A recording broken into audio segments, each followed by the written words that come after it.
The bitter November wind cut through my thin waitress uniform as I huddled near the service entrance of Nocturne, Chicago's most exclusive restaurant. My fingers trembled, partly from cold, partly from exhaustion. I'd been on my feet for 10 hours straight, picking up an extra shift because rent was due in 3 days, and I was still $200 short. Alina, break's over. The Sokolov party just arrived. Marcus, the floor manager, thrust his head through the doorway, his perpetually furrowed brow deepening when he saw me. Jesus, pull yourself together. These are important clients. I nodded, smoothing my black skirt and adjusting my collar. Important clients meant wealthy Russians, which meant the possibility of better tips if I could make them comfortable. It also meant I could finally put my linguistics degree to good use, even if it wasn't exactly the diplomatic career I'd once dreamed of. The main dining room hummed with quiet conversation and the delicate clink of crystal. Nocturne wasn't merely expensive.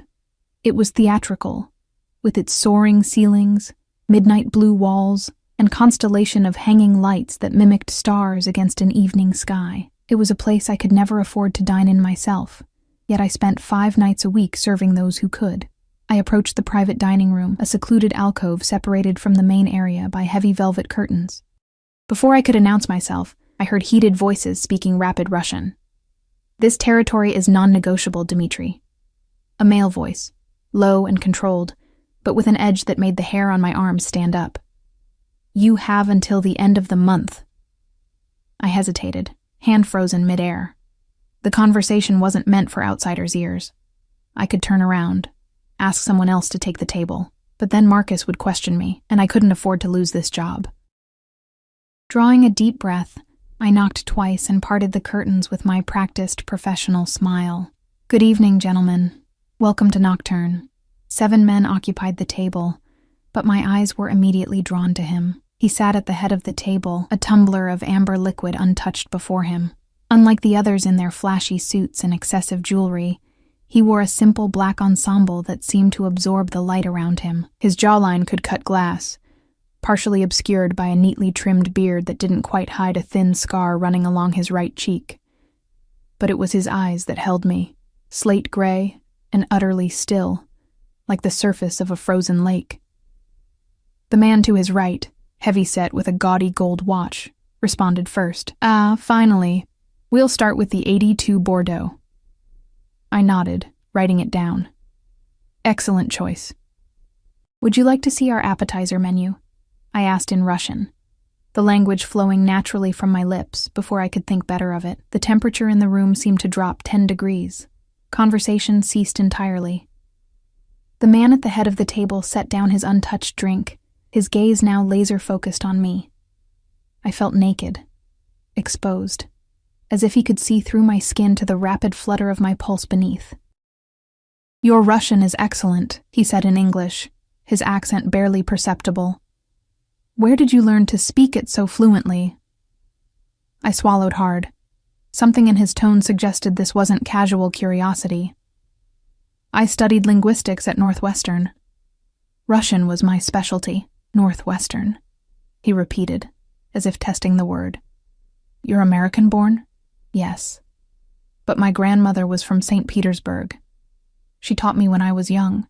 He nodded once, his expression unreadable. Then he turned to the heavy-set man beside him and spoke in rapid Russian, too low for me to catch.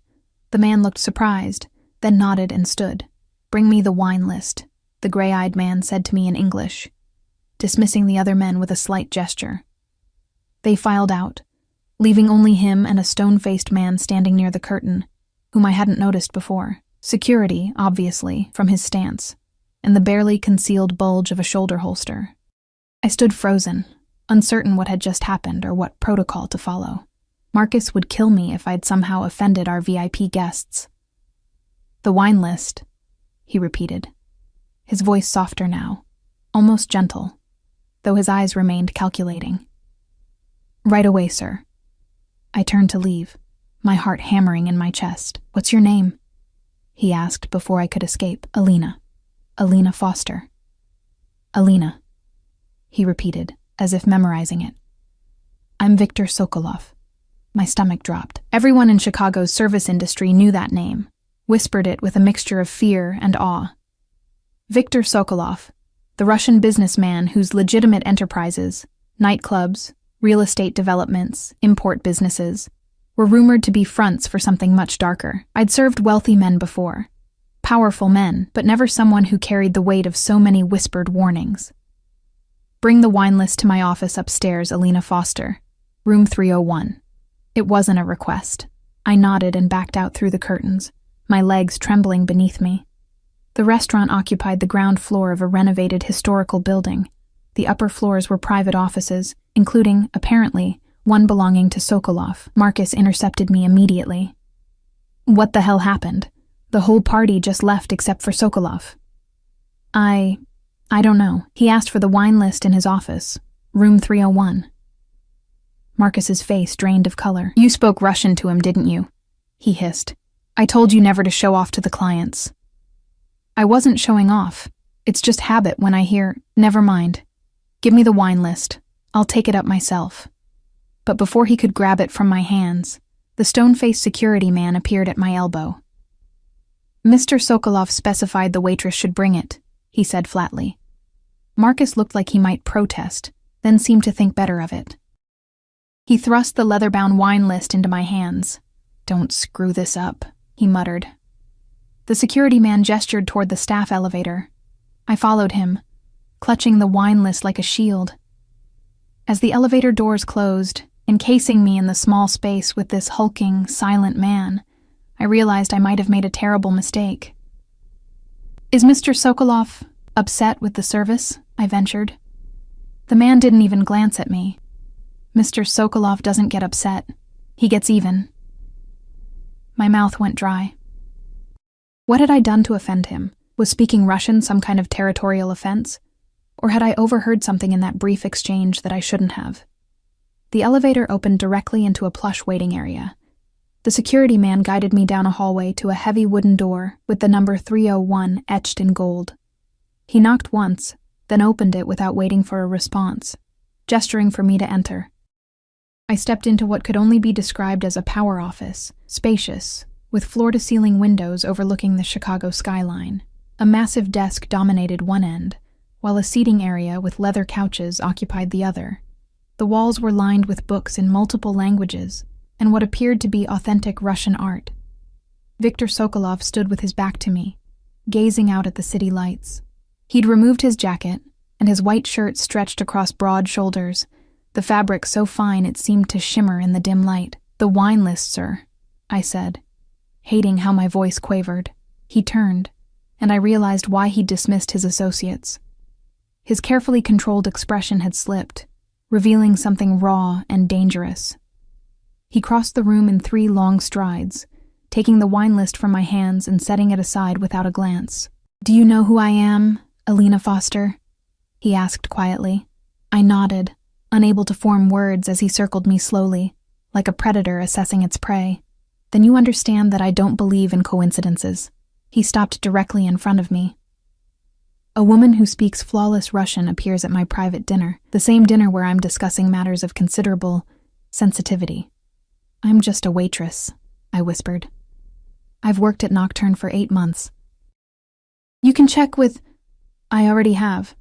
While you were coming up in the elevator, he nodded toward a laptop on his desk, where I glimpsed what looked like my employee file. Northwestern University, graduated with honors in linguistics, specializing in Slavic languages, minor in international relations. Yet here you are, serving overpriced wine to men like me. Heat crawled up my neck. The economy isn't kind to liberal arts majors. A ghost of a smile touched his lips, transforming his face so completely that for a moment I forgot to be afraid. No, it isn't, but still, an interesting career path. It pays the rent. Most months, anyway. He studied me for another long moment. I fought the urge to fidget under his scrutiny, to explain that my student loans had crushed my dreams of graduate school, that my grandmother's medical bills had drained what little savings I'd managed to accumulate. But something told me Viktor Sokolov wasn't interested in my financial hardships. Your accent, he said finally. Northern region, but with certain inflections I can't quite place. My grandmother was from St. Petersburg, but she lived in Moscow for many years before emigrating. I probably picked up a mixture. He nodded, as if I'd confirmed something. And do you often translate for interested parties? The question carried a weight I didn't understand. I'm not a professional translator, if that's what you're asking. That's not what I'm asking. His voice hardened. Let me be direct. The FBI and CIA both actively recruit linguistics graduates, particularly those specializing in Russian. Have you had any contact with either agency? My blood turned to ice. No, I'm not. I wouldn't. I stopped, took a breath. I'm not working for anyone but Nocturne, Mr. Sokolov. He watched me closely, searching for deception. A pretty girl with your skills could find more lucrative employment than waiting tables. Not without connections, I said, more bitterly than I intended. Something shifted in his expression. Interest, perhaps, or calculation. He moved toward his desk, pressing a button on his phone. Bring tea, he instructed, then gestured to one of the leather chairs opposite his desk. Sit. It wasn't an invitation. I perched on the edge of the seat, hyper-aware of my waitress uniform, the small stain on the sleeve from a spilled soup appetizer, the runs in my stockings carefully hidden beneath knee-high boots I'd bought secondhand. He sat across from me, leaning back in his chair with casual authority. You heard something in that room downstairs. Something in Russian. I hesitated. Denying it would be pointless. He'd seen my reaction.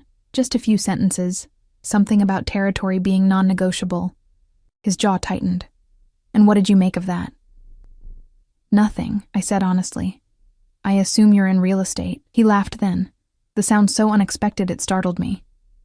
Real estate. Yes, you could say that. A knock at the door interrupted us. The security man entered with a silver tea service, setting it on the desk before withdrawing silently. Victor poured 2 cups, adding a spoonful of jam, not sugar, to one before sliding it toward me. Russian style, he explained. My mother's recipe. I accepted the cup, the warmth seeping into my cold fingers. The tea was strong and fragrant, the sweet tartness of the jam balancing the bitterness. It reminded me of my grandmother's kitchen, of stories told in hushed Russian while she taught me to make pelmeni at her worn wooden table. Thank you, I murmured, surprised by the unexpected hospitality. Victor sipped his tea, watching me over the rim of his cup. You're in debt, he stated flatly. I nearly choked. Excuse me? Student loans. Medical bills for your grandmother. Cancer, yes? And your apartment in Wicker Park isn't cheap, even with 2 roommates. A chill ran through me that had nothing to do with the November cold outside. How could you possibly know that? He didn't answer directly. I have a proposition for you, Alina Foster. I'm not interested in... Don't insult me by assuming you know what I'm offering. His voice remained calm, but his eyes flashed with something dangerous. I need someone with your skills. Someone who can translate documents, attend meetings as my interpreter. Someone who understands both cultures and can move between them seamlessly. I blinked, trying to process what he was saying. You want to hire me as a translator? As my personal assistant. The position includes a generous salary, benefits, and an apartment in my building on Lakeshore Drive. He named a figure that made me dizzy. 5 times what I made at Nocturne. Your grandmother's medical care would also be covered. I have connections with specialists at Northwestern Memorial. It was too perfect, too precisely tailored to my desperate situation. Why me? You must have dozens of qualified translators at your disposal. I don't trust easily, Alina, but I trust what I can see with my own eyes. And what I see is someone intelligent, someone who needs a lifeline, and someone who now knows enough about my business that leaving you serving drinks to my competitors would be imprudent. The threat was velvet-wrapped, but unmistakable. I set down my teacup with trembling fingers. So it's not really a choice. His expression softened fractionally. We always have choices. Yours is between continuing to struggle, drowning in debt while your grandmother's condition deteriorates, or accepting my offer and changing both your lives overnight. And if I say no, then you walk out of here and return to your life. But you'll be watched, carefully. And if I discover any connection between you and law enforcement, past, present, or future, our next conversation won't be over tea. I should have been terrified. I should have run from that office, reported the implied threat to someone. But as I looked at Viktor Sokolov, at the empire he'd built, at the power he wielded with such casual confidence. I felt something unexpected stir within me, not just fear, but fascination, and beneath it all, a whisper of opportunity I'd thought forever beyond my reach. When would I start? I heard myself ask. Victor's lips curved into a smile that transformed his harsh features. It was the smile of a man who rarely lost. Immediately. In fact, he checked his watch, an elegant timepiece that probably cost more than my annual salary. I don't think you'll be returning to Nocturne at all. But my shift, I can't just disappear. I need to give notice, collect my things from my apartment. All taken care of. Your manager has been informed that you've been hired away.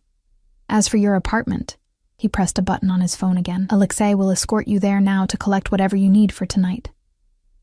Tomorrow we'll arrange for the rest. The security man, Alexei, appeared in the doorway as if he'd been waiting just outside. Victor rose, extending his hand across the desk.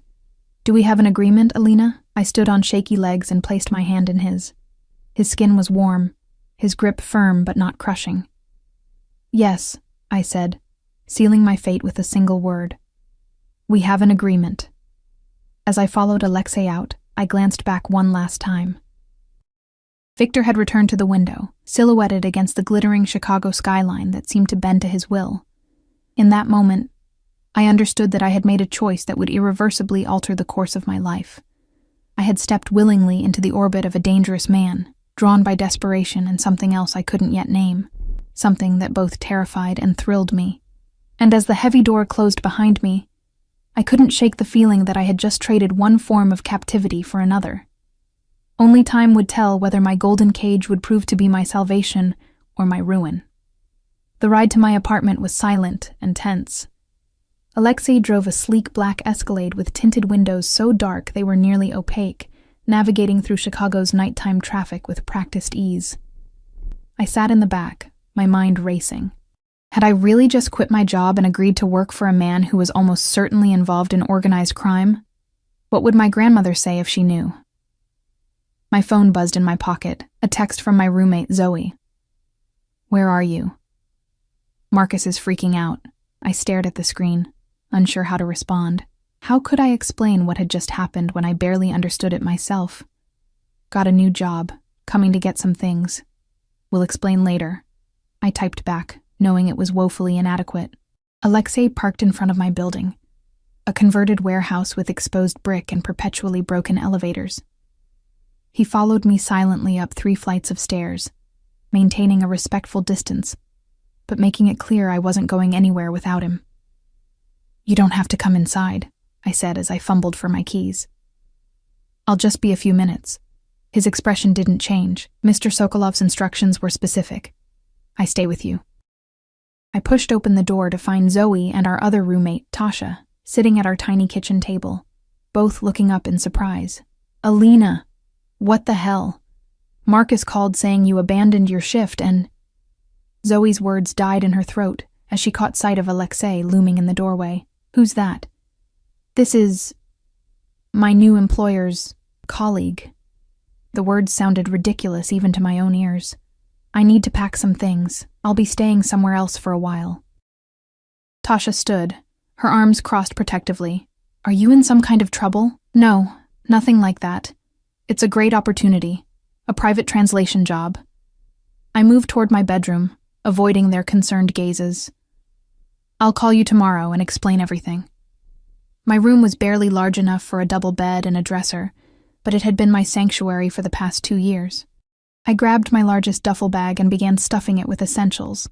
Clothes, toiletries, my laptop, the dog-eared Russian novels my grandmother had given me, the framed photo of her holding me at graduation. I changed quickly out of my waitress uniform into jeans and a sweater, suddenly desperate to shed any connection to Nocturne. As I packed, reality began to sink in. I was leaving everything familiar to work for a man I'd just met. A man who had effortlessly discovered my financial situation, my grandmother's illness, my address. A man who had implied, quite clearly, that refusing him wasn't really an option. Yet beneath the fear lurked a traitorous whisper of excitement. For months I'd been drowning, watching my dreams recede further with each bill that arrived. Now, suddenly, I had been plucked from that slow demise and dropped into what? Danger, certainly, but also possibility. Alina. Zoe appeared in my doorway, keeping her voice low. What's really going on? Who is this guy? I zipped my bag closed. His name is Viktor Sokolov. He needs a Russian translator and assistant. Her eyes widened. Sokolov? The nightclub owner? The one they say is connected to... I know who they say he is. I cut her off, glancing nervously toward the living room where Alexei waited. But the pay is incredible, Zoe, and he's offering to help with Grandma's medical bills. That doesn't sound suspicious to you? Zoe hissed. No one offers something like that without expecting something in return. He expects me to work for him, to translate, to assist with his business. His business, she repeated skeptically. And what exactly does that involve? I shouldered my bag. I don't know yet, but it has to be better than watching Grandma waste away because we can't afford better care. Zoe grabbed my arm. At least tell me where you're going, and promise you'll call tomorrow. Lakeshore Drive, some building he owns. And yes, I promise. She released me reluctantly. Be careful, Alina. Men like that. They think they own everything they touch. Her words followed me as Alexei escorted me back to the waiting SUV, my hastily packed bag slung over my shoulder. The Chicago night had turned colder, and a light snow was beginning to fall, melting as it hit the pavement. The drive to Lakeshore Drive took 20 minutes. We pulled up to a sleek high-rise overlooking the lake, its glass and steel facade glittering against the night sky. A uniformed doorman rushed forward with an umbrella as Alexei opened my door. Ms. Foster, the doorman greeted me, as if he'd been expecting me all evening. Welcome to the Sovereign. Mr. Sokolov asked me to show you to your apartment. Thank you, I managed, following him into a lobby more suited to a luxury hotel than an apartment building. Marble floors, crystal chandeliers, a bubbling fountain in the center. It was a world away from my drafty warehouse conversion. The elevator required a key card to access the upper floors. The doorman swiped his, pressing the button for the 32nd floor. Mr. Sokolov occupies the penthouse on 40, he informed me, as if sharing a valuable secret. But he thought you might prefer something a bit more intimate. The elevator doors opened directly into a foyer. The doorman handed me a key card and a small envelope. Your keys and some welcome information. If you need anything at all, the concierge desk is staffed 24 hours. I thanked him, waiting until he disappeared back into the elevator before exploring my new... home? Prison? I wasn't sure which term applied. The apartment was stunning. A corner unit with floor-to-ceiling windows showcasing Chicago's glittering skyline and the dark expanse of Lake Michigan beyond. The furnishings were sleek and modern, in shades of cream and pale blue. A fully equipped kitchen gleamed with stainless steel appliances I'd never use. I could barely cook ramen without burning it. The living room featured a massive television and plush sofa, a small dining area, a study with empty bookshelves waiting to be filled. And through a set of double doors, a master bedroom with the largest bed I'd ever seen, draped in what looked like impossibly expensive linens. The attached bathroom had a rainfall shower and a deep soaking tub that made me want to weep with longing. My apartment had only a cramped stall shower with perpetually lukewarm water. On the bed lay a large white box tied with a black silk ribbon. I approached it cautiously, as if it might contain something dangerous. Inside, nestled in tissue paper, was a silk nightgown in deep burgundy with a matching robe. Both were obviously expensive, both were exactly my size, and both made my face burn with implications I wasn't ready to contemplate. Beneath them was a handwritten note on heavy cream stationery, for your comfort. We begin tomorrow, 8 a.m. V. I closed the box quickly, pushing it to the far side of the bed. Whatever Viktor Sokolov might expect from me, that was a boundary I wasn't willing to cross. I'd agreed to be his assistant, not his plaything. Still, as I unpacked my meager belongings, my faded jeans looking shabby against the pristine closet, my worn paperbacks dwarfed by the empty bookshelves, I couldn't help but feel that I'd stepped into a world where the usual rules no longer applied. a world where men like Viktor Sokolov took what they wanted, regardless of boundaries or consent. I took a long shower, letting the hot water, actually hot for once, ease the tension from my muscles. I dressed in my own pajamas, a threadbare Northwestern t-shirt and flannel pants, a small act of defiance against the silk lingerie still in its box. Sleep seemed impossible, but exhaustion eventually won out.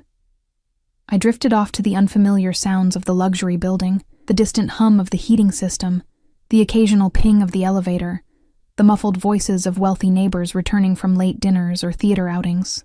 So different from my apartment, with its shouting neighbors and perpetually barking dog and garbage trucks at 4 a.m., I awoke to sunlight streaming through windows I'd forgotten to cover and the disorienting sensation of not knowing where I was. For a moment, I thought I was back in my childhood bedroom. Then reality crashed down, and I remembered. Viktor Sokolov. The offer I couldn't refuse, the apartment that wasn't really mine. My phone showed 7:15 a.m. and 3 missed calls from Zoe. I'd call her back later, when I had something concrete to tell her. First, I needed coffee and time to prepare myself for whatever the day might bring. The kitchen, I discovered, was fully stocked. Premium coffee beans, organic milk, fresh fruit, pastries that looked like they'd come from a high-end bakery. I brewed a pot of coffee stronger than I usually made it, needing the extra caffeine to sharpen my wits. At 7:55, as I was deliberating over what to wear, how did one dress for a first day as a Russian mobster's assistant, my phone rang with an unfamiliar number.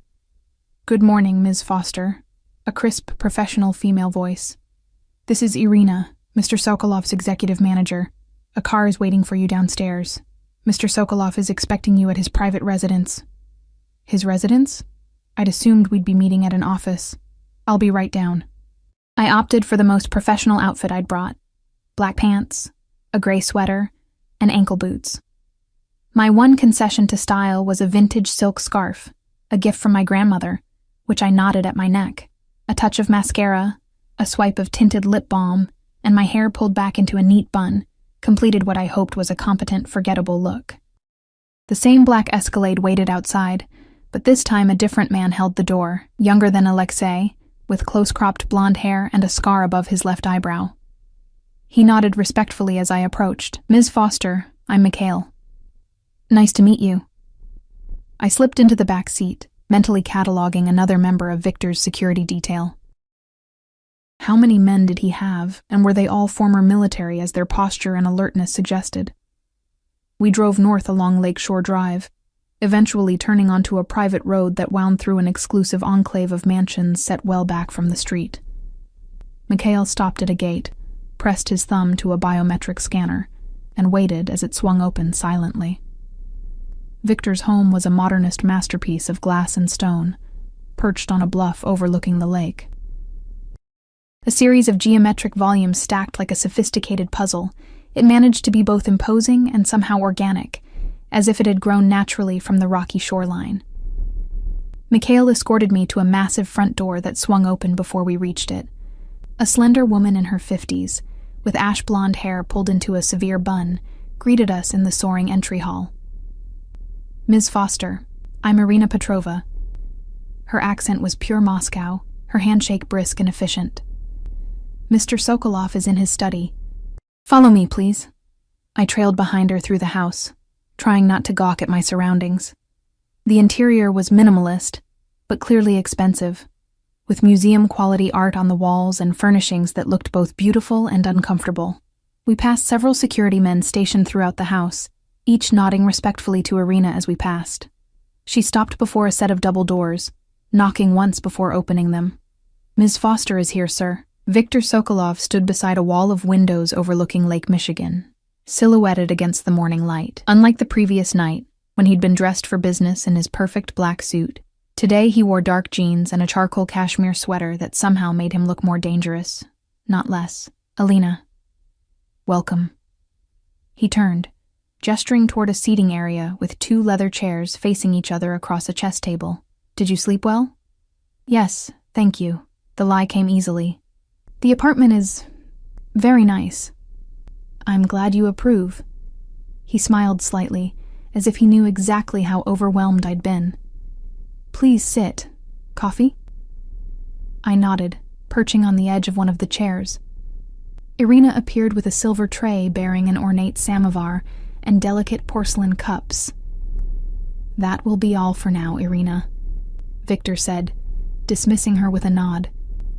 When the door closed behind her, he turned his full attention to me. "I imagine you have questions." I accepted the coffee he offered, buying time by taking a small sip. It was perfect, strong and smooth, with a hint of cardamom. "Several, actually, starting with what exactly you expect me to do." "Direct." "I appreciate that." He leaned back in his chair, studying me. "Your official title is Personal Assistant and Cultural Liaison. You'll manage my schedule, translate documents, accompany me to meetings with Russian clients, and ensure nothing is lost in translation, linguistically or culturally." And unofficially, a flicker of approval crossed his face. "Unofficially, you're my eyes and ears in situations where a man in my position might miss subtle cues. You'll observe who speaks to whom, who avoids certain topics, who seems uncomfortable with particular questions. You want me to spy on your business associates. I want you to help me understand the people I deal with." He set down his cup. "I'm not asking you to do anything illegal, Alina. I'm asking you to be observant." I doubted that distinction would matter much to the kind of people Viktor Sokolov did business with, but I nodded anyway. "And my grandmother's medical care?" "Already arranged." He reached for a folder on a side table, sliding it across to me. "I've scheduled a consultation for her next week with Dr. Abramson at Northwestern Memorial. He's the best oncologist in the Midwest." I opened the folder with shaking hands. Inside were detailed medical records. My grandmother's entire history with stage 3 ovarian cancer, including treatments attempted and failed. Records I knew for a fact were protected by privacy laws. "How did you get these?" I whispered. Victor shrugged, as if the answer were obvious. "Money opens most doors, Alina. Information is just another commodity." I should have been outraged at the invasion of privacy. Instead, I felt a surge of desperate hope. Can he help her, this doctor? He has access to experimental treatments not yet available to the general public. And unlike your grandmother's current doctors, he doesn't make decisions based on insurance limitations. I closed the folder carefully, fighting back tears. "Thank you." Victor watched me, his gray eyes unreadable. "Your loyalty to your family is admirable. It's a quality I value highly." Something in his tone made me look up. There was an intensity to his gaze that hadn't been there before, an almost predatory focus that made my pulse quicken. "I should warn you, Alina, I'm not an easy man to work for. I demand perfection, absolute loyalty, complete discretion." He leaned forward slightly. "In return, I'm generous with those who prove themselves valuable. But I do not tolerate betrayal." The threat was clear, but it was more than that. There was something almost possessive in the way he looked at me, as if he'd already categorized me as belonging to him in some fundamental way. "I understand," I said, though I wasn't sure I did, not fully. "Do you?" He stood abruptly, moving to his desk and retrieving another folder.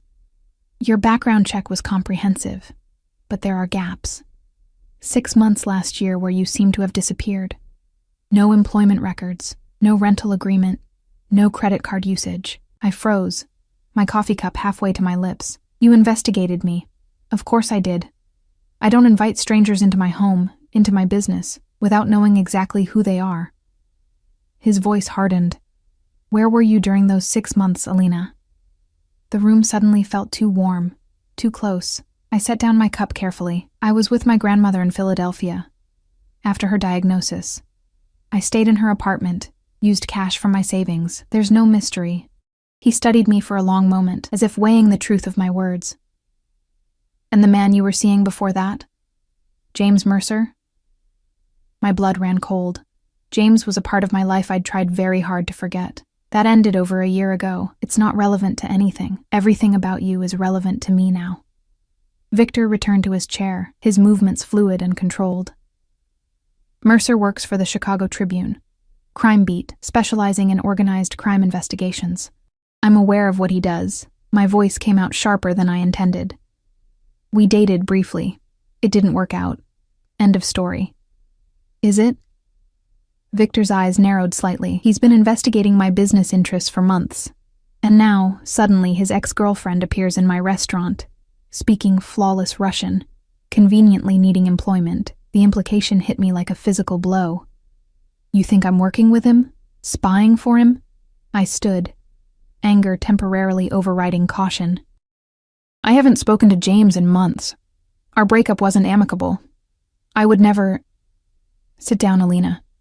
Victor's voice was soft, but the command was unmistakable. I sank back into my chair, heart racing. I believe you, he said after a moment, but understand my position. Trust must be earned, and until it is, you will be watched. Your communications monitored, your movements tracked. You can't do that. But even as I protested, I knew he could, and would. I can. I am. He leaned forward, his gaze holding mine. Consider it a probationary period. Prove your loyalty, and you'll find I can be very generous, very protective of what's mine. What's mine? The possessive phrasing sent a shiver down my spine, part fear, part something else I didn't want to examine too closely. I'm not yours, I said quietly. I'm your employee. A smile curved his lips, not reaching his eyes. For now. Before I could respond to that loaded statement, the study door opened and Irina appeared, her expression apologetic. Mr. Sokolov, Mr. Petrov has arrived for your 9:30 meeting. Victor nodded, straightening.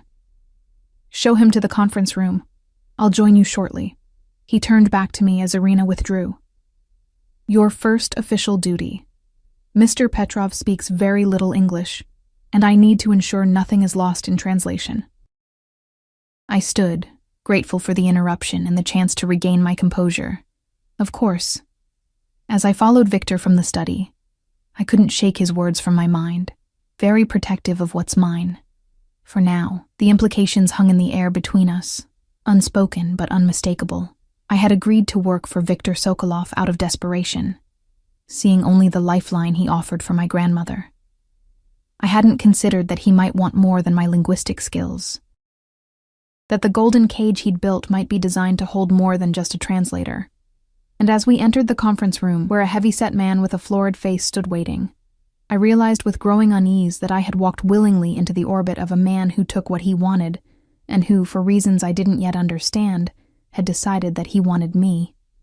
Mr. Petrov proved to be a challenging first assignment. He spoke a regional dialect of Russian filled with slang and obscure idioms, and he talked rapidly, often slurring words together. But years of practice with my grandmother's friends had prepared me well. I kept pace, translating his rapid-fire negotiation with Victor about import licenses and shipping routes, with only occasional pauses to clarify a term. The meeting lasted 2 hours, during which I noticed Victor watching me as much as he watched Petrov, evaluating me, testing me. When Petrov used a particularly vulgar expression to describe a business rival, I translated it accurately but professionally, maintaining the meaning without the crude language.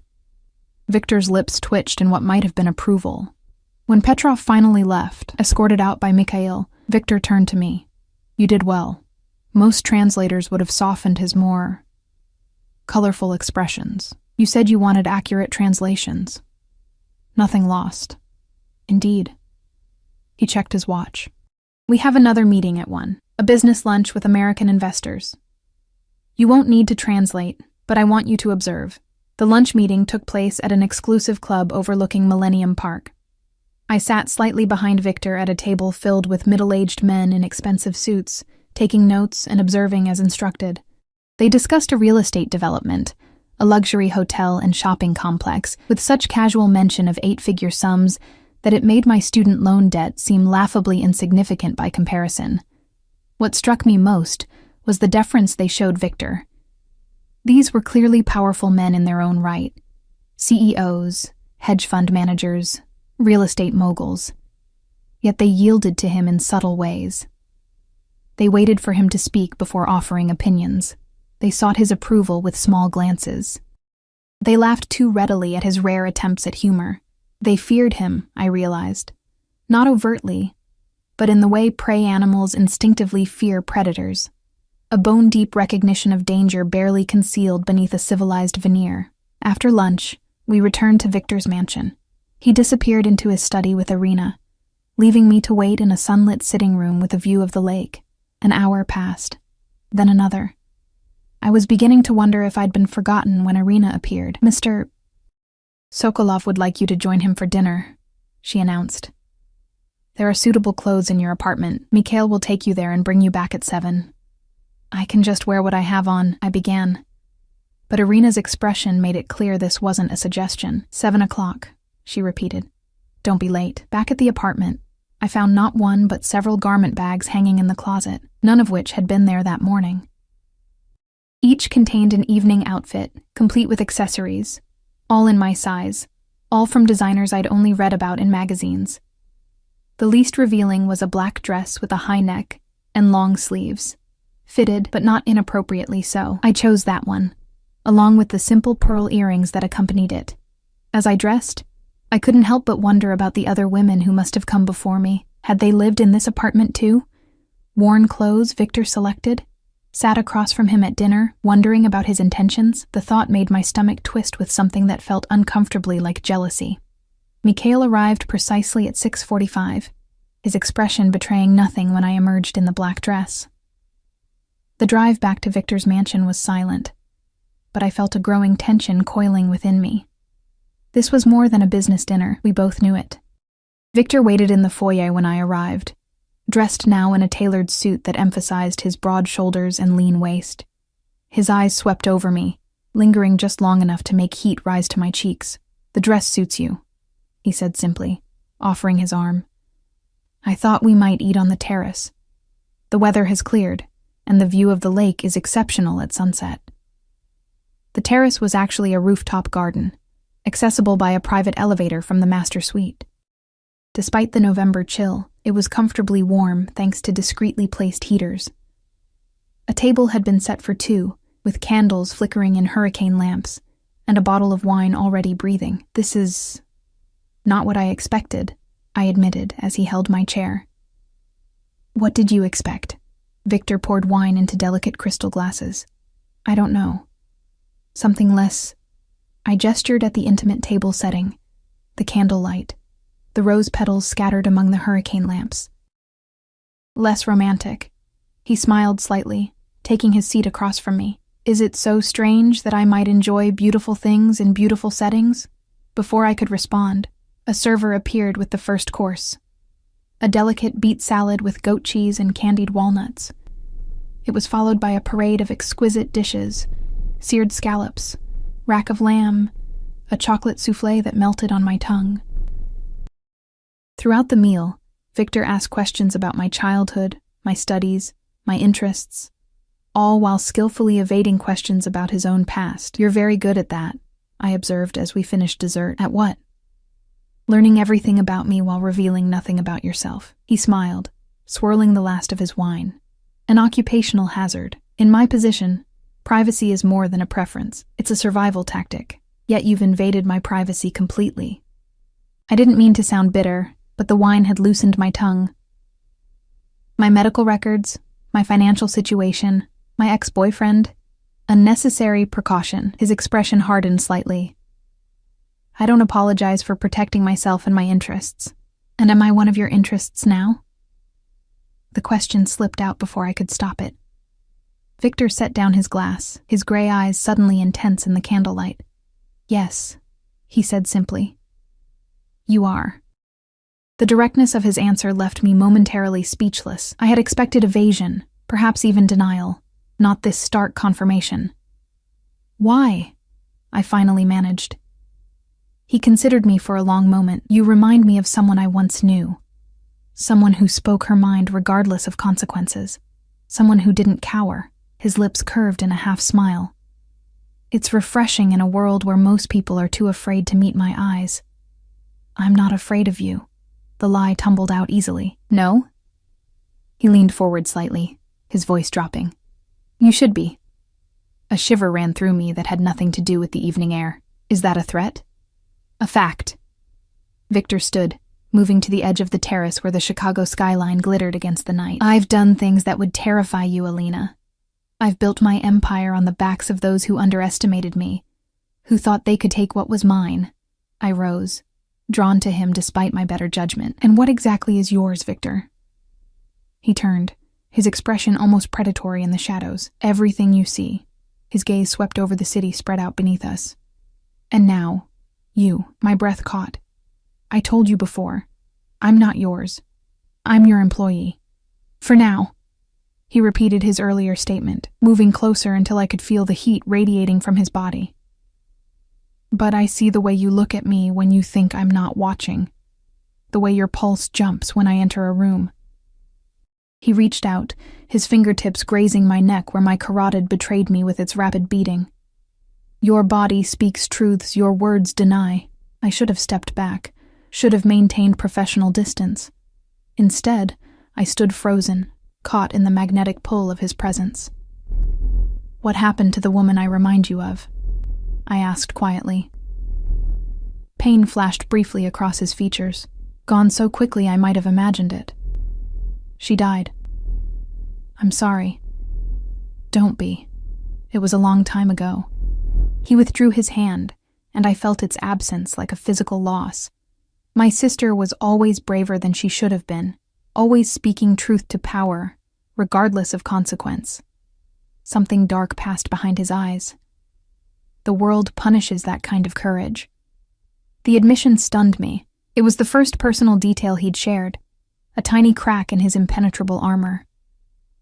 Is that why you surround yourself with people who fear you?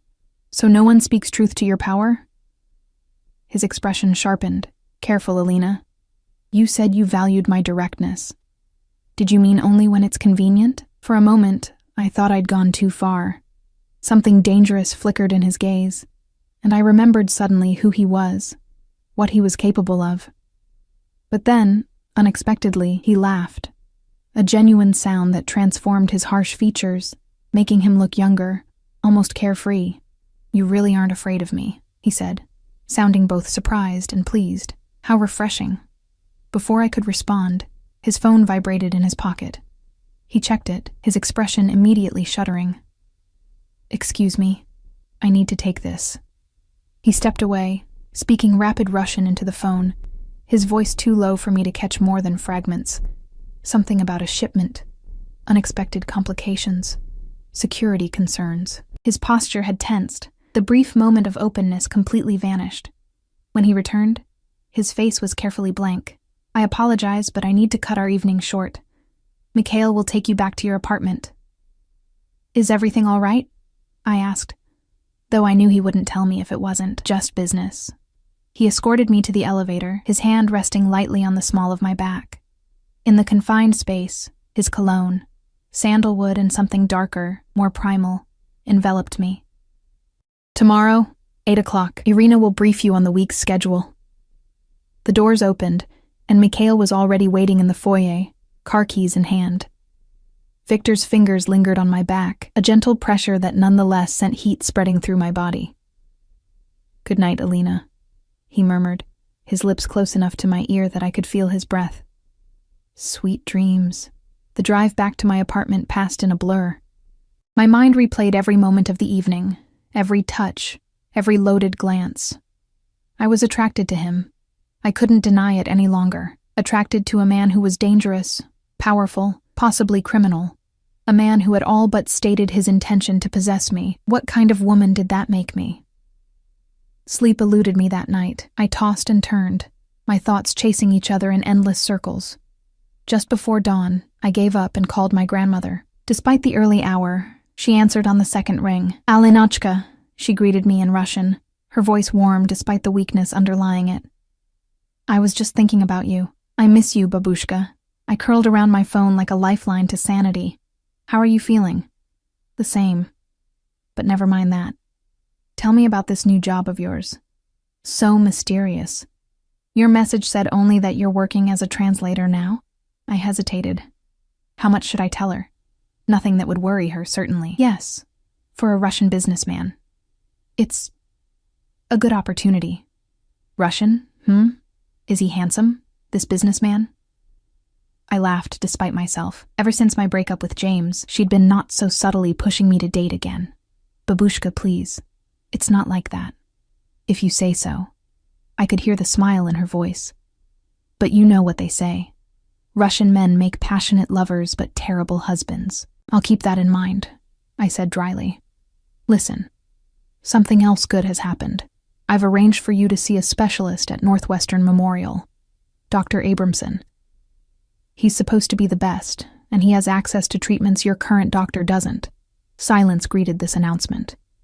Then, cautiously, Alinochka, how can you afford such a doctor, even with insurance? My new employer offers excellent benefits. The lie came easily. Please don't worry about the cost. Just focus on getting better. More silence. Then, in Russian, this man you work for, what is his name? I should have anticipated the question. My grandmother had lived through the Soviet era. She understood power structures, knew how to read between lines. Viktor Sokolov, I admitted finally. Her sharp intake of breath was audible even through the phone. Sokolov, she repeated, switching to Russian, the one they call the Wolf of Chicago. You know of him? I sat up straighter. Not personally, but his reputation, it reaches even to the old Russian community here. Her voice lowered.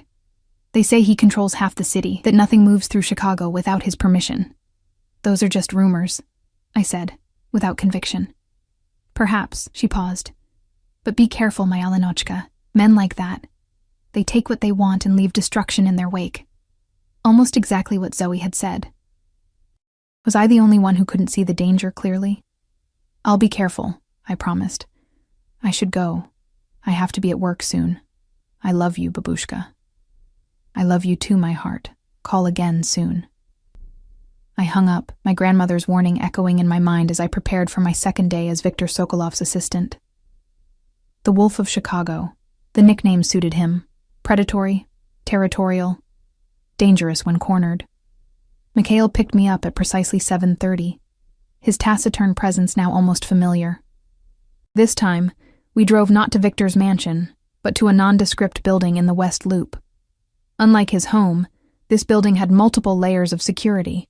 A gated parking garage with armed guards, biometric scanners at every door, cameras covering every angle. What is this place? I asked, as Mikhail escorted me through a maze of corridors. Mr. Sokolov's primary office. He offered nothing more. We finally reached a large open workspace with perhaps a dozen people, all busy at computers or on phones. To one side was a glass-walled conference room where Victor sat with Irina and several men in suits, studying documents spread across the table. Irina spotted me and hurried over. Good, you're here. Mr. Sokolov has a delegation arriving from Moscow at 11. They'll be expecting traditional hospitality. I've prepared briefing materials for you. She handed me a thick folder. Memorize these profiles before they arrive. The next 3 hours passed in a blur of preparation. I studied the profiles of 6 Russian businessmen, committed their preferences to memory, everything from favorite drinks to personal feuds, and helped arrange a traditional Russian lunch spread. When the delegation finally arrived, I greeted each man by name in Russian, mentioning personal details that clearly pleased them. Throughout the lunch meeting, I translated seamlessly, keeping pace with technical discussions about shipping routes and import regulations. Occasionally, I caught Victor watching me with an expression I couldn't quite interpret, something between approval and possessiveness. After the Russians left, Victor beckoned me into his private office, a space as minimalist and imposing as his home study. You impressed our guests, he said, gesturing for me to sit. Fedorov particularly mentioned your knowledge of his hometown. Thank you. I took the offered seat, acutely aware of being alone with him again. The briefing materials were thorough. I require thoroughness in all things. His gaze lingered on me, making the double meaning clear, which is why I have another task for you. He slid a folder across his desk. Inside was a dossier on James Mercer, my ex-boyfriend. Photos of him entering and leaving his apartment, transcripts of phone calls, copies of recent articles he'd written. What is this? I asked, though it was obvious. Your former lover has become problematic. His latest investigation focuses on my shipping operations. I need to know what he knows. I closed the folder, pushing it back toward him. I told you. I haven't spoken to James in months. We didn't exactly part on good terms. Precisely why he won't suspect your motives if you reconnect. Victor leaned forward, his expression hardening. Call him. Suggest drinks. Reminisce about old times. Find out what he's working on. You want me to spy on him? My voice was flat. To betray his trust. I want you to protect my interests. And by extension, your own. Victor's eyes narrowed slightly. Your grandmother's appointment with Dr. Abramson is tomorrow. It would be unfortunate if complications arose. The threat was veiled but unmistakable. My blood ran cold. You wouldn't. I would do whatever necessary to protect what's mine.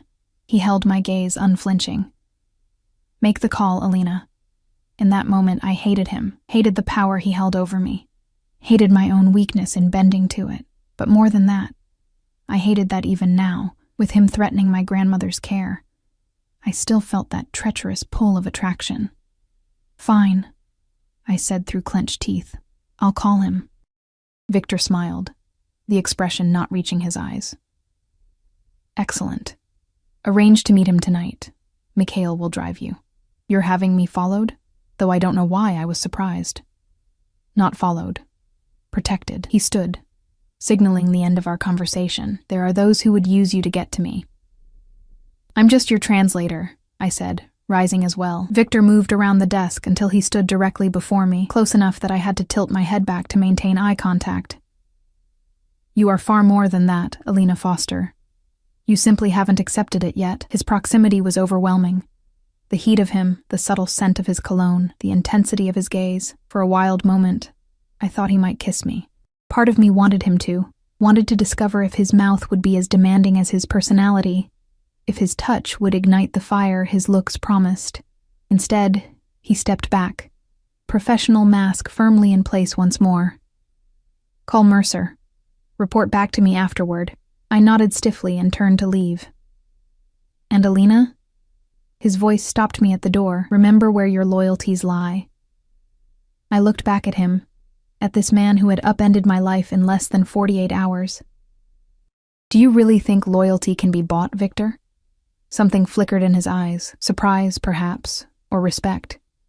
Everything has a price. You, of all people, should understand that by now. I left without responding, the truth of his words burning like acid in my throat, because he was right. I had sold my skills, my time, my integrity, all for my grandmother's medical care. What did that say about me? What else might I be willing to sacrifice? James answered on the third ring, his voice wary when I identified myself. Alina, this is unexpected. I know. I'm sorry to call out of the blue. I forced warmth into my tone. I was thinking about you recently. Wondered if you might want to grab a drink, catch up. A pause. The last time we spoke, you said, and I quote, I hope I never see your lying face again. I winced. Our breakup had been ugly. I'd discovered he'd been using me for information about the Russian community for an article, all while dating another woman on the side. I know. I was angry. But it's been months, and, well, life's too short for grudges, right? Another longer pause. One drink, he finally said. Miller's Pub, 7 p.m. See you then. I hung up, feeling sick with self-loathing.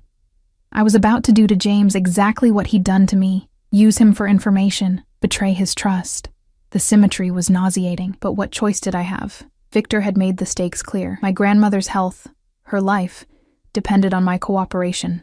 As I prepared for the meeting with James, selecting a casual outfit that would make me seem harmless, nostalgic, I couldn't help but wonder. How long before Victor asked me to do something worse? And would I have the strength to refuse when that day came?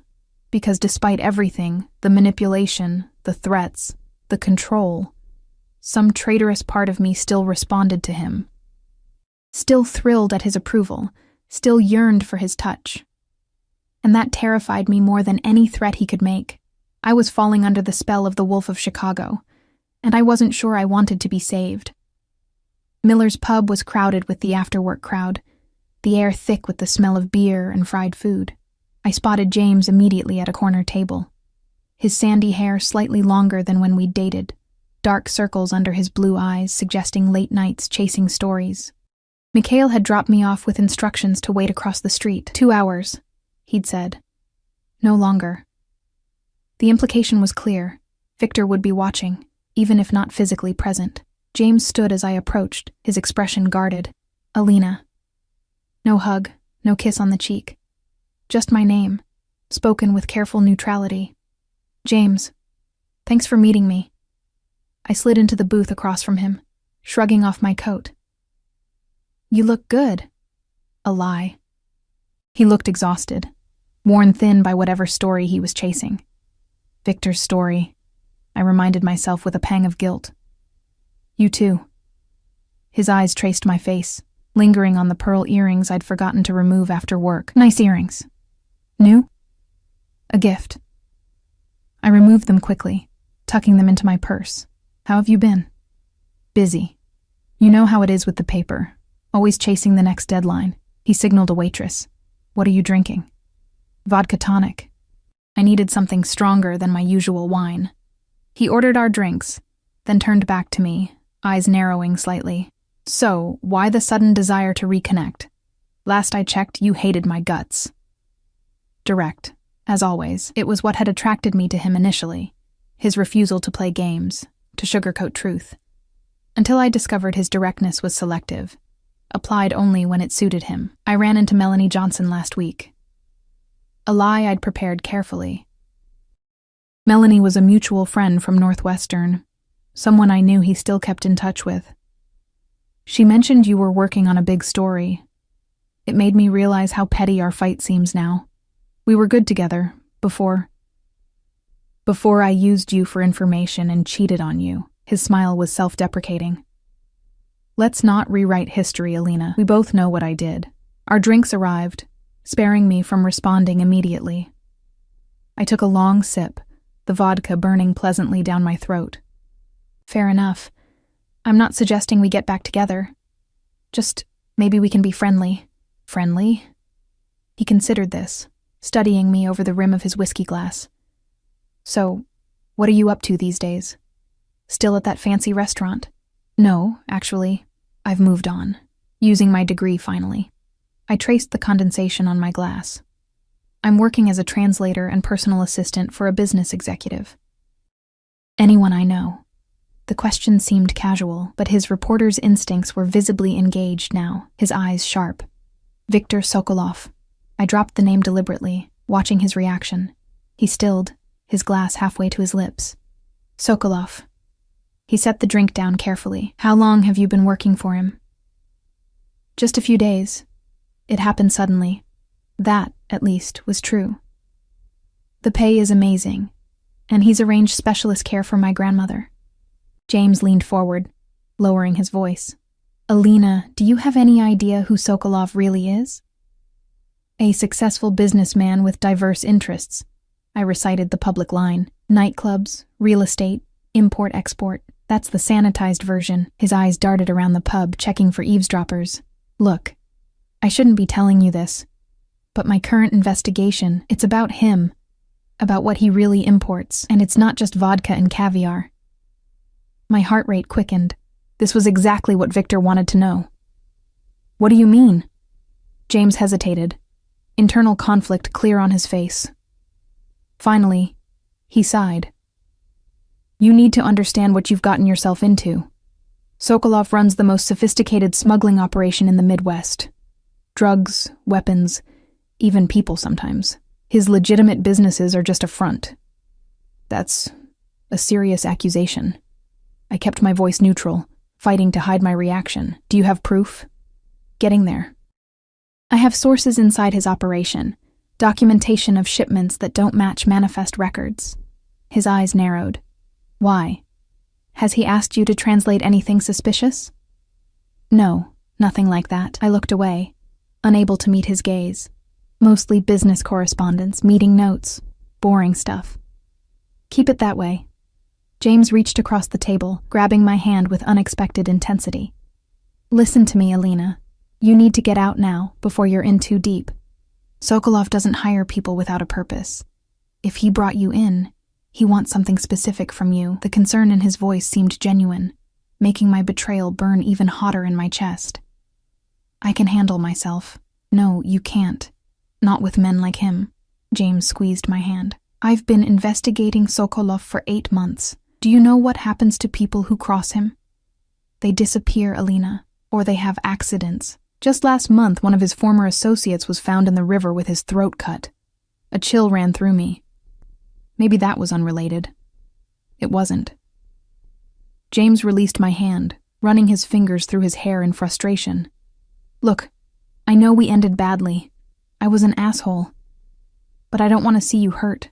Whatever he's paying you, whatever he's promised for your grandmother, it's not worth it. I need this job, James." I hated how weak I sounded. "My grandmother's cancer. The treatments are experimental. No other doctor will take her case. And you don't find it convenient that Sokolov is offering exactly what you desperately need?" His voice softened. "That's how men like him operate. They find your vulnerability and exploit it. Once he has his hooks in you, you'll never be free." Victor's words echoed in my mind. Very protective of what's mine. A shiver ran down my spine that had nothing to do with the pub's chilly air conditioning.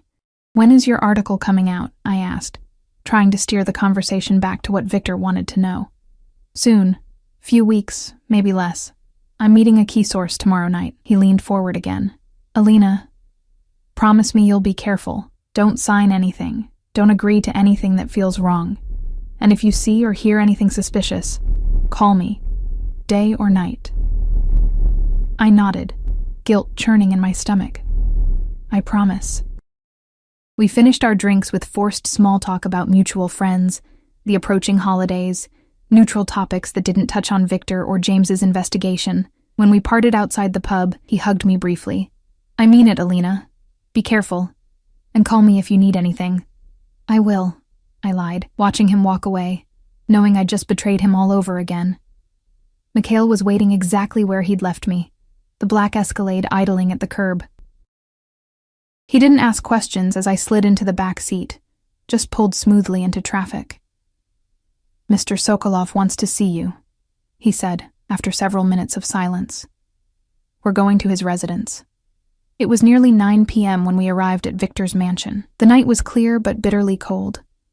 The lake a vast darkness beyond the house's glowing windows. Mikhail led me directly to Victor's study, where he sat behind his desk reviewing documents. "Alina." He looked up as I entered, dismissing Mikhail with a nod. "How was your reunion with Mr. Mercer?" I sank into a chair, suddenly exhausted. Illuminating. "Tell me everything." And so I did, recounting James's warnings, his timeline for the article, the meeting with his source scheduled for tomorrow night. With each word, I felt myself sinking deeper into Victor's world, becoming more complicit in whatever he might do with this information. Victor listened without interruption, his expression unreadable. When I finished, he poured 2 glasses of vodka from a crystal decanter, handing one to me before taking his seat again. "You did well," he said finally. "Mercer trusts you, despite your history. That's useful. He was trying to protect me from you." I took a large swallow of vodka, welcoming its numbing effect. "He said people who cross you have accidents." Victor's expression darkened. "Mercer should be more careful about making accusations without proof." "Is he wrong?" I met his gaze steadily. "Have people who crossed you had accidents?" A dangerous silence fell between us. I'd gone too far, pushed too hard. But I needed to know what kind of man I was truly working for, what kind of danger I was in. "In my world," Victor said finally, his voice low, "disloyalty has consequences. Yes, people who have betrayed me have suffered for it. I make no apologies for protecting what's mine. And am I yours now, expected to betray friends, spy on former lovers, all to protect your interests?" He studied me for a long moment, his gray eyes unreadable in the dim light. "You made a choice, Alina. When you accepted my offer, you chose sides. There's no middle ground in this. I chose my grandmother's life," I countered, the vodka making me bolder than I should have been.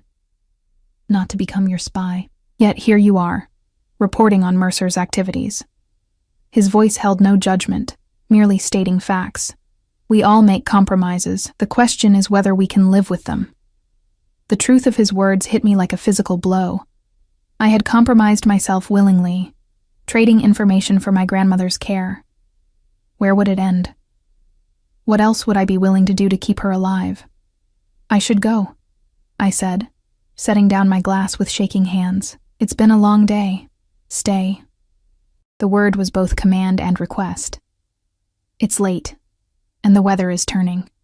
There are guest rooms here. I hesitated. Staying in Victor's home felt like crossing yet another boundary, moving closer to the invisible line I'd been approaching since our first meeting. I have nothing with me, I said weakly. No change of clothes, no. That can be arranged.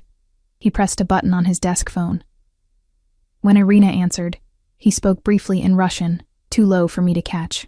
Minutes later, a young woman I hadn't seen before appeared with a neatly folded stack of clothes. For Ms. Foster, she said, placing them on a side table before disappearing again. Victor gestured toward them. Problem solved. I felt manipulated, maneuvered into staying, yet part of me was relieved not to return to the empty apartment. At least here, the nature of my cage was honest, no illusions of freedom or choice. Fine. I stood, gathering the clothes. Where? Irina will show you. He rose as well, moving around the desk to stand before me. Thank you, Alina. For tonight. I know it wasn't easy. For a moment, I glimpsed something genuine in his expression, perhaps even regret. But it was gone as quickly as it appeared, replaced by his usual mask of control. Irina appeared in the doorway, efficient as always. This way, Miss Foster. The guest room was luxurious, with a 4-poster bed and a bathroom larger than my entire bedroom at the apartment I shared with Zoe and Tasha. The clothes provided were simple but expensive.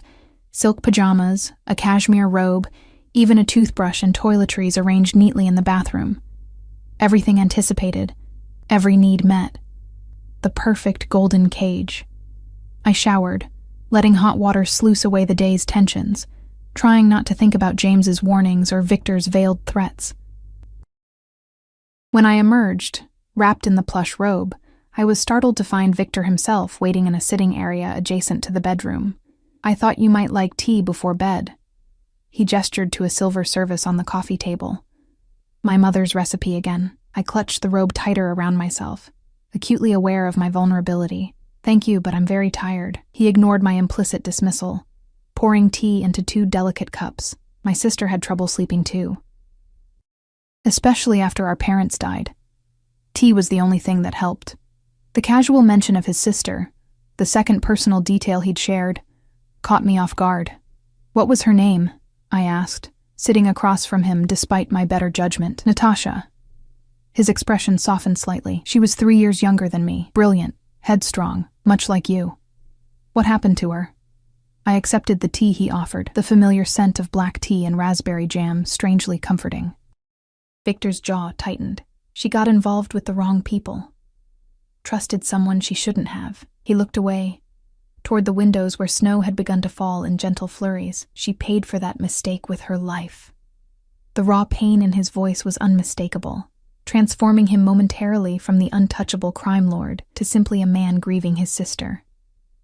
I wanted to reach out, to offer comfort, but I remained frozen, unsure of the boundaries between us. I'm sorry, I said instead, the words inadequate but sincere. It was a long time ago. He took a sip of his tea, composure returning. After she died, I swore I would never again lose someone under my protection. That's why I'm vigilant about threats, why I require absolute loyalty. Is that what I am?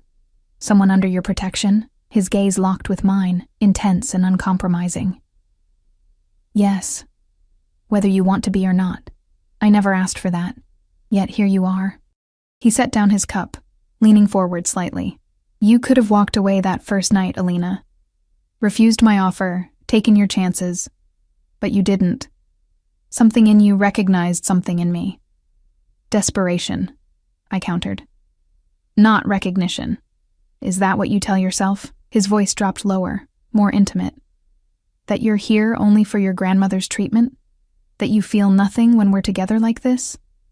Heat bloomed in my chest, spreading upward to my face. What I feel or don't feel is irrelevant. You're my employer. We both know it's more than that. He reached across the space between us, his fingers brushing a damp strand of hair from my face. The contact, though fleeting, sent electricity racing along my skin. From the moment you spoke Russian in that restaurant, something changed. For both of us. I should have pulled away, should have maintained the professional distance I'd been clinging to. Instead, I found myself leaning subtly into his touch, my body betraying me as it had from the beginning. This is a bad idea, I whispered. Undoubtedly. His hand cupped my cheek now, thumb tracing my lower lip in a gesture both tender and possessive. I am not a good man, Alina. I've done things that would horrify you. I will continue to do them. That's the world I live in. Then why am I here? Really? His eyes darkened, pupils dilating. Because when I look at you, I see a light I thought had gone out of my life forever. Because despite everything, the danger, the complications, the risk to my organization, I can't seem to stay away from you. The confession hung between us, raw and unexpected. Viktor Sokolov, the Wolf of Chicago, admitting vulnerability. It should have humanized him, made him less frightening. Instead, it made him more dangerous, because now the attraction I'd been fighting wasn't just physical. It was something deeper, a recognition of shared loneliness, of kindred spirits trapped in different cages. Victor, I began, unsure what I even wanted to say. But before I could continue, his phone vibrated sharply. He checked it, his expression instantly hardening. I have to go. He stood, professional mask firmly back in place. Business that can't wait. Sleep well, Alina. We'll talk in the morning. And then he was gone, leaving me alone with cooling tea and confused emotions. I retreated to the massive bed, burying myself beneath luxurious covers, but sleep remained elusive. My mind replayed every moment with Victor. The threats and the tenderness, the danger and the protection, the manipulation and the honesty. I was falling for a man who lived in shadows, who held my grandmother's life in his hands, who admitted freely to having enemies killed. What did that say about me? Morning came too quickly, pale winter sunlight filtering through heavy curtains. I dressed in the clothes provided, a cashmere sweater and tailored slacks that fit perfectly, raising questions about how Victor knew my exact size. Irina was waiting when I emerged from the guest room. Mr. Sokolov had to leave early on business. He asked me to inform you that your grandmother's appointment with Dr. Abramson is at noon. Mikhail will take you there. Thank you. Relief and disappointment warred within me. Relief at not having to face Victor after last night's charged encounter. Disappointment for exactly the same reason. The drive to Northwestern Memorial passed in tense silence. My grandmother was already in the waiting room when I arrived, her thin frame drowning in a coat too large for her diminished body. She brightened when she saw me, rising shakily to embrace me. "Alinochka?" she murmured in Russian, her voice weaker than it had been just days ago on the phone. "You look different." "Do I?" I helped her back to her seat, conscious of Mikhail standing discreetly by the entrance. "How?" She studied me with the piercing gaze that had never failed to see through my childhood fibs. "You carry yourself differently, like someone who has made a dangerous bargain and is only beginning to understand the cost." Before I could respond, a nurse called my grandmother's name. Dr. Abramson proved to be everything Victor had promised. Brilliant, compassionate, and armed with treatment options no regular oncologist had mentioned. As he outlined a new protocol involving immunotherapy and targeted radiation, I felt a surge of gratitude toward Victor that complicated my already confused feelings. After the appointment, as we waited for the pharmacy to fill new prescriptions, my grandmother took my hand. "This doctor, these new treatments, they are very expensive, Alinochka. Our insurance would never cover them." "Don't worry about that," I assured her. "It's taken care of. By your new employer. It wasn't a question. This man, Sokolov, what does he want from you in return?" I couldn't lie to her, not completely. My skills as a translator, my loyalty, my discretion. She nodded slowly. "And nothing more?" Men like him, they always want more. The memory of Victor's touch, his confession last night, heated my skin. "It's complicated," I admitted. Be careful with your heart, Alinochka. She squeezed my hand weakly. Men of power, they love differently, possessively. They do not share, they do not compromise. They consume. I know what I'm doing, I said, with more confidence than I felt. Do you?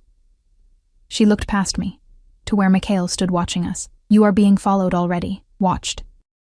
The cage may be golden, but it is still a cage. The pharmacist called my name, sparing me from responding. As I collected the medications, my phone buzzed with a text from Victor. How is your grandmother? Is Abramson taking good care of her? I stared at the screen, struck by the domesticity of the inquiry, as if we were any normal couple, as if he hadn't threatened and manipulated me into betraying a former friend just last night. Yes, thank you. New treatment plan looks promising. I hesitated, then added, She likes him. The response came immediately. I'm glad. Come to the office when you're done. We need to discuss Mercer's source. And just like that, the brief illusion of normalcy shattered. I was still Viktor Sokolov's employee, his asset, his possession. The appointment with Dr. Abramson hadn't been generosity, it had been investment, insurance of my continued cooperation. As I helped my grandmother to the car Victor had arranged to take her home, I wondered how much deeper I would sink into his world before I lost myself completely. And more disturbing still, I wondered if I would even care when it happened. Because despite everything, the danger, the moral compromises, the golden cage closing around me, a part of me was thriving under Victor's attention, blooming like a flower turned toward dangerous but intoxicating light. I was becoming someone I didn't recognize, someone who made deals with devils and called it survival, someone who felt alive only in the presence of a man who dealt in death. And the most frightening part, I wasn't sure I wanted to go back to who I was before. Victor's office was bustling when I arrived. Men in suits moved purposefully between rooms, speaking in hushed tones. Irina intercepted me in the lobby, her expression tighter than usual. Mr. Sokolov is in a meeting. He asked that you wait in his office. She guided me through the controlled chaos, stopping at Victor's door. There have been complications. Be prepared. The warning sent a chill down my spine. What kind of complications? She merely shook her head, gesturing me inside before disappearing down the corridor. Victor's office was empty, affording me a rare moment alone in his space. Unlike his home study with its artwork and personal touches, this room was purely functional. A large desk with multiple monitors, a conference table, and walls covered in maps showing shipping routes across the globe. The only personal item was a small silver frame on his desk, turned away from visitors. Curiosity overcame caution. I crossed to the desk and turned the frame to reveal a faded photograph of two children, a boy of perhaps 12 with a protective arm around a younger girl. Both had Victor's gray eyes and strong features. Victor and Natasha, before tragedy, rewrote their story. She was 9 when that was taken. I startled, nearly dropping the frame. Victor stood in the doorway, watching me with an unreadable expression. He looked different today, tension radiating from him, a barely contained energy that made the air feel electrically charged. I'm sorry. I shouldn't have. It's fine. He closed the door, moving to stand beside me. That summer at our grandparents' dacha outside Moscow, the last truly carefree time we had, I carefully replaced the frame. Your meeting ended early? It never began. He gestured for me to sit, taking the chair beside me rather than retreating behind his desk. The proximity was deliberately intimate, a continuation of last night's shift in our dynamic. We have a problem, Alina. Mercer's source was found dead 2 hours ago. My blood turned to ice. What? How? Shot twice in the head, left in an alley behind a nightclub in Wicker Park. Victor's expression remained neutral, but his eyes watched me intently, gauging my reaction. A nightclub I own. You think I had something to do with this? The accusation, unspoken but clear, made me recoil. I only told you about the meeting. I never said who the source was. I don't even know who it was. I know. His voice softened slightly. The timing is unfortunate. Mercer will believe I discovered his source through you. that I had the man killed to protect my interests. Did you? The question slipped out before I could stop it. Something dangerous flashed in Victor's eyes. No. This wasn't my order. Someone is trying to frame me, or trying to send me a message. What kind of message? That I have a leak. That I'm vulnerable. He stood abruptly, pacing to the window. Someone close to me is working against me, Alina. Someone with access to my schedule, my business dealings. The implication was clear. You think it's me? He turned, his expression softening fractionally. No. If I thought it was you, we wouldn't be having this conversation. The cold certainty in his voice sent a shiver down my spine. This was the Victor that James had warned me about. The man capable of making enemies disappear. Then who? I asked. I have suspicions. He returned to his seat, leaning forward intently. But I need to be certain, which is why I need your help. My help? How? Mercer trusts you. He'll contact you when he learns about his source. I need you to meet with him. Find out what he knows, what evidence he still has. I stood, anger overriding fear. No, I won't do that again. Using me to spy on James once was bad enough. I won't. Your grandmother's new treatment begins tomorrow. Victor's voice was soft, but the threat unmistakable. Experimental protocols can be unpredictable. Side effects, complications. My hands curled into fists. You're threatening her again? After everything I've already done for you? I'm ensuring your cooperation in a matter that threatens everything I've built. He rose as well, towering over me. This isn't just business, Alina. This is survival. If Mercer publishes his article with evidence of my operations, it won't just mean financial loss. It will mean prison. Or death. If my competitors reach me first. That's not my problem. It became your problem the moment you took my offer. His hand shot out, gripping my arm with controlled strength. The moment you chose to enter my world. We stood frozen, locked in a silent battle of wills, his fingers burning through the thin fabric of my sleeve. I should have been terrified, should have been planning my escape. Instead, some traitorous part of me responded to his intensity, to the raw power emanating from him. Let me go, I whispered. To my surprise, he did, his hand falling away as he took a deliberate step back. I'm not the monster Mercer paints me to be, Alina. Yes, I've done things the law would condemn. I've hurt people who betrayed me, but everything I've built, everything I am, comes from necessity, from survival. Survival doesn't justify everything, Victor. It does when the alternative is watching everyone you love die. His voice hardened.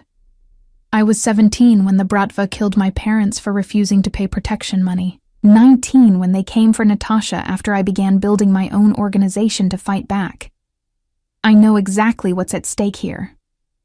The raw pain in his confession silenced me. For the first time, I glimpsed the full picture of what had shaped Viktor Sokolov. Not just ambition or greed, but trauma, loss, and the brutal education of someone who'd learned early that power was the only protection in a violent world. I'm sorry about your family, I said finally. Truly. But that doesn't give you the right to use my grandmother as leverage. No, it doesn't. He surprised me with the admission. But I will use whatever means necessary to protect what remains of mine. My organization. My people. He paused, his gaze intensifying. You. I'm not yours to protect, I insisted, though the words sounded hollow even to my own ears. Aren't you? He stepped closer again, invading my space with his heat, his scent, his presence. Tell me you feel nothing, Alina. Tell me you could walk away from this. From me, and never look back. I couldn't. The truth was written in my racing pulse, my shallow breathing, the heat blooming across my skin wherever he came too close. Despite everything, the manipulation, the threats, the moral compromise, I was drawn to him like a moth to flame, knowing I might be consumed but unable to resist the pull. This is insanity, I whispered. Perhaps.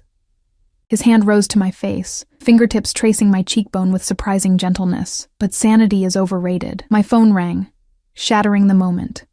I stepped back, fumbling for it in my purse, heart still pounding from Victor's proximity. The screen showed James's number. Victor's eyes narrowed. "Mercer, answer it, on speaker." I hesitated, then obeyed, pressing the speakerphone button. "Hello?" "Alina." James's voice was tight with barely controlled rage. "Have you seen the news?" "No, I've been at the hospital with my grandmother." "What's happened?" "Anton Kuznetsov is dead, shot execution style behind the frost room." His voice cracked slightly. "He was my source, Alina, the one I told you about yesterday." I glanced at Victor, whose expression had hardened at the name. "James, I'm so sorry. I need to see you. Now. It's not safe to talk on the phone." The urgency in his voice was unmistakable. "Meet me at the university library in 30 minutes. Second floor, linguistics section. Come alone." The call ended before I could respond. Victor was already moving, pressing a button on his desk phone. "Mikhail, I need surveillance on Northwestern University Library. Immediately." "You're not sending me there," I protested. "No, I'm going with you." He opened a cabinet, removing what I recognized with a shock as a handgun. "Kuznetsov was my head of security until 3 months ago. If he was Mercer's source, the threat is far more serious than I thought." "I'm not getting in the middle of a shootout, Victor." He tucked the gun into a shoulder holster beneath his suit jacket. "There won't be one. We'll observe from a distance. I need to know what Mercer knows, what evidence Kuznetsov gave him before he died." "And then what? You'll have James killed too?" The question was out before I could stop it. Victor stilled, his eyes meeting mine with chilling intensity. "Is that what you think of me? That I solve all my problems with bullets?" "I don't know what to think anymore," I admitted. "I'm in so deep I can't see daylight." Something softened in his expression. "I don't want Mercer dead, Alina. I want him neutralized. There are other ways to accomplish that." Before I could respond, Mikhail appeared at the door, car keys in hand. "The car is ready, sir." The ride to Northwestern passed in tense silence.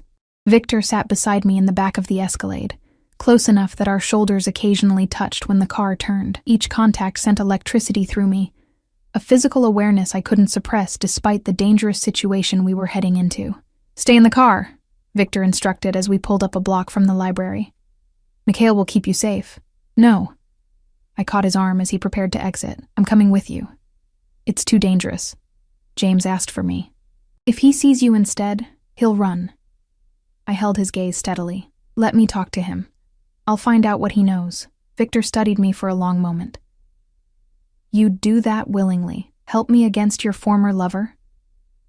The question carried weight beyond the immediate situation. It was a test of where my loyalties truly lay. "I'm already complicit," I said finally. Might as well see it through. Something like approval flickered in his eyes. "Very well. But we do this my way. You wear a wire so I can hear everything. I'll be close enough to intervene if necessary." 15 minutes later, wired with a tiny transmitter hidden beneath my sweater, I climbed the stairs to the library's second floor. The linguistics section was deserted, rows of bookshelves creating a maze of secluded study nooks and hidden corners. Alina. James materialized from between shelves, grabbing my arm and pulling me into a small study alcove. "Thank God you came." "James, what's going on? You're scaring me." The fear in my voice wasn't entirely feigned. He ran a hand through his hair, eyes wild with a combination of grief and adrenaline. "Anton is dead. Shot twice in the head. Professional hit. He was supposed to give me the final evidence I needed.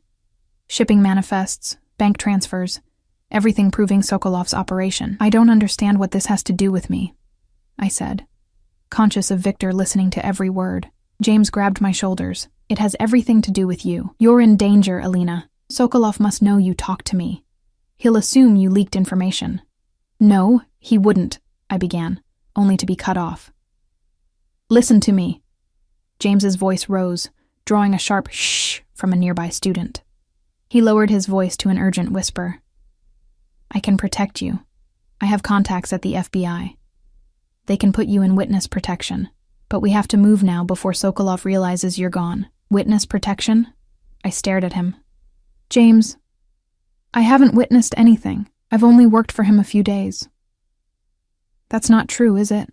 His eyes narrowed. You've seen things, heard things. That's why you reached out to me yesterday. You realized what kind of man you're really working for. The trap was so obvious, I almost laughed. James wasn't concerned for my safety. He was fishing for information, trying to turn me into his new source. I reached out because I thought we could be friends again. I said carefully. Nothing more. Bullshit. His grip on my shoulders tightened painfully. You know something, Alina. Something important enough that Sokolov had Anton killed to protect it. You're hurting me. I tried to pull away, suddenly truly afraid of the desperation in James's eyes. Tell me what you know. His voice rose again, drawing stares from across the room. What did you see? What did you translate for him? Names? Shipping routes? Nothing. I told you, I just started working for him. Liar. He shoved me against the bookshelf, sending volumes of linguistic theory tumbling to the floor. Anton is dead because of you, because you warned Sokolov about our meeting. Cold fear washed over me as I realized James was unraveling, his judgment clouded by grief and obsession. Where was Victor? Could he hear what was happening? James, please, you're not thinking clearly. I should have known. He spat, his face contorted with anger. Once a Russian sympathizer, always a Russian sympathizer. Is that it? Or did Sokolov find another way to buy your loyalty? Is he fucking you, Alina? Is that your price? The crude accusation hit like a slap. I shoved him hard, creating space between us. You need help, James. This isn't you. This is exactly me. He reached into his jacket, and my blood froze when I glimpsed metal. The journalist who's finally going to bring down Viktor Sokolov with or without your help. Is that a gun? I whispered, backing away slowly. Insurance. His eyes darted around the library. Come with me now, Alina. Last chance. I'm not going anywhere with you. His expression hardened. Then you're choosing him. You're choosing a murderer over justice. I'm choosing to walk away from a man with a gun who's clearly not in his right mind, I countered, edging toward the main aisle between shelves. You're not walking away from this. James raised the gun slightly, keeping it partially concealed by his jacket. Not until you tell me what you know about Sokolov's operation. Real terror gripped me now. James was unhinged, dangerous, and I was trapped in a deserted corner of the library with him. I don't know anything, I insisted, trying to keep my voice steady. I translate documents, James, business correspondence. That's all. Stop lying. He grabbed my arm again, the gun now pressed against my side. We're going somewhere private to continue this conversation. Move. I wouldn't do that, Mr. Mercer. Victor's voice, cold and controlled, came from behind us. James spun, keeping me partially in front of him, the gun now fully visible. Sokolov. James's voice dripped with hatred. Come to silence another loose end? Victor stood at the end of the aisle, hands casually in his pockets, looking for all the world like a businessman who'd wandered into the wrong section. Only the deadly focus in his eyes revealed the predator beneath. I came to ensure Ms. Foster's safety, he said calmly. Something you seem to be jeopardizing with that weapon. Stay back. James tightened his grip on my arm. I'll shoot her if you come closer. No, you won't. Victor took a step forward, utterly unfazed by the threat. You're a journalist, Mercer, not a killer. You don't know what I'm capable of, James hissed. You killed my source, my friend. I did no such thing. Another step forward. Anton Kuznetsov was murdered by the same person who's been feeding you information all along. You're being played, Mercer. Used as a pawn in someone else's game. Confusion flickered across James's face. What are you talking about? Irina Petrova, my executive manager. She's been working with the Boitsov family from St. Petersburg for months, undermining my operation from within. Victor's voice remained conversational, as if discussing the weather. She killed Kuznetsov when she discovered he was going to expose her to you. That's a convenient story, James scoffed, but doubt had crept into his expression. Check Kuznetsov's phone records. The last call he made was to my private line, less than an hour before he died. Victor was close enough now that I could see the tension in his shoulders, the calculated readiness beneath his relaxed demeanor. He left me a voicemail warning about Irina. I have it recorded if you'd like to hear it. James's grip on my arm loosened slightly. Why would you tell me this? Because unlike you, I understand the value of truth. Victor's eyes met mine briefly, a silent message passing between us. And because I'd rather not see an innocent woman caught in the crossfire of a war she didn't choose, in that split second of distraction, I drove my elbow hard into James's ribs. He gasped, his grip loosening further. I twisted away, ducking beneath his arm as Victor lunged forward, disarming him with a swift, practiced movement that spoke of military training.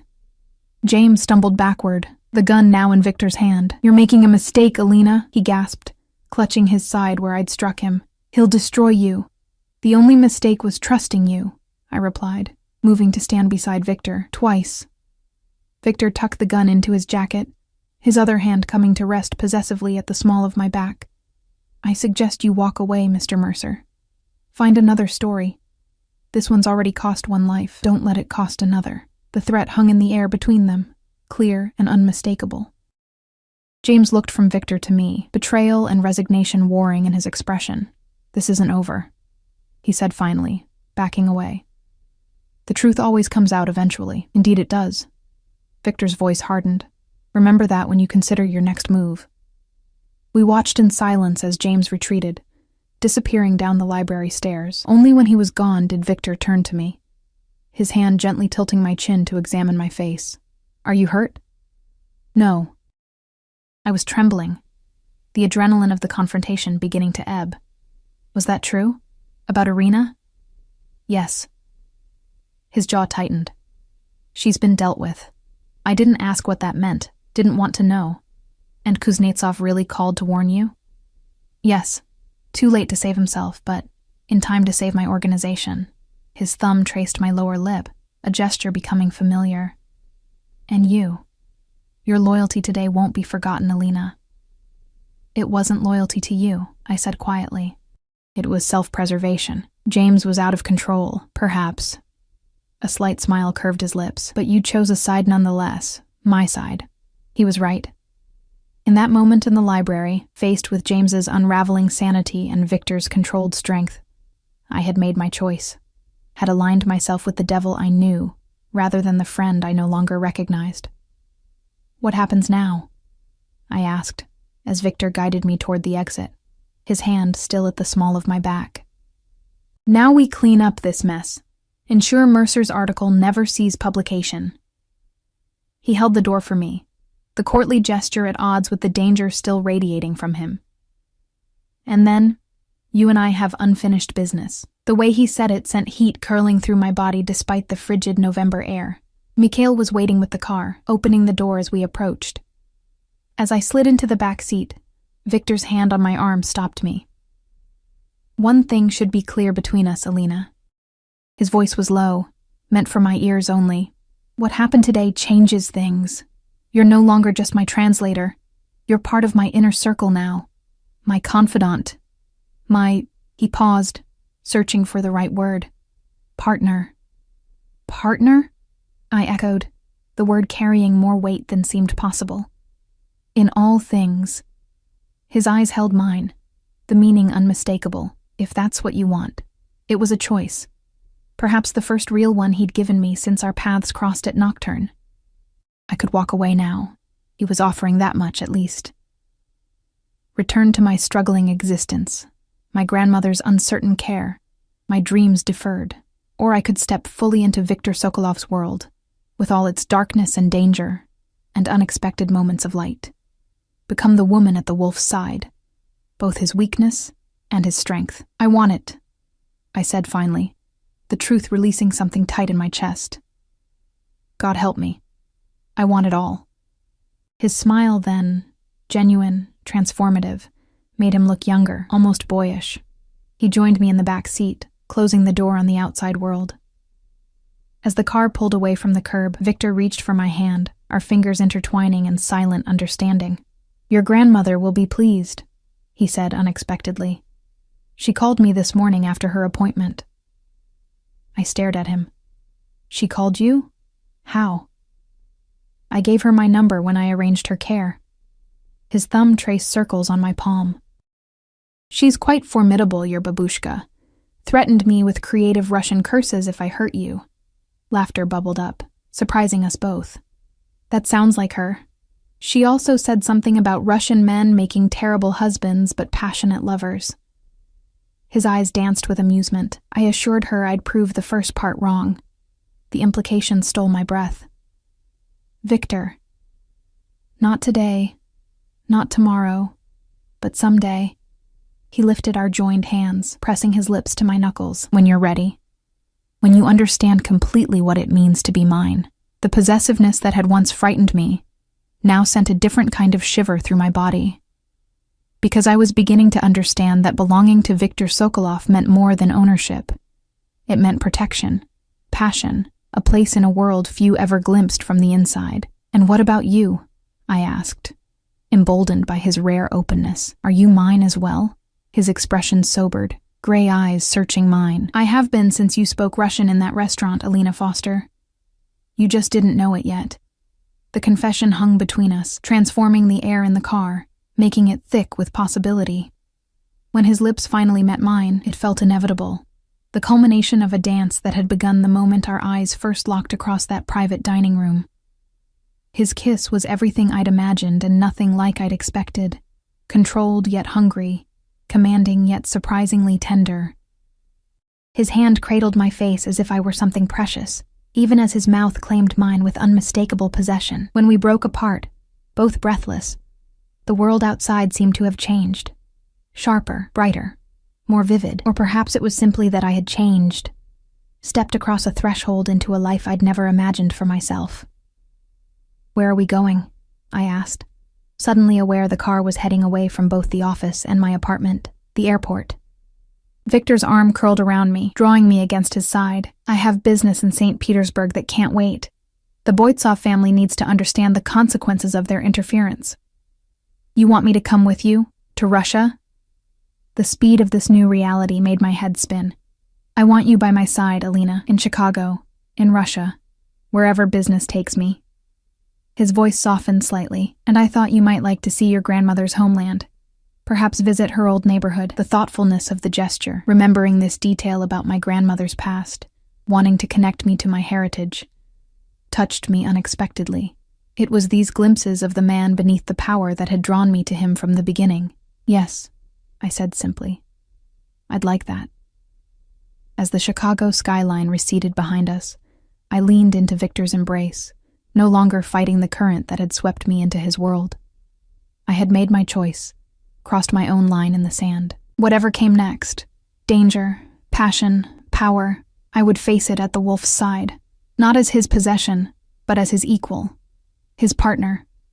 His light in the darkness he navigated with such deadly grace.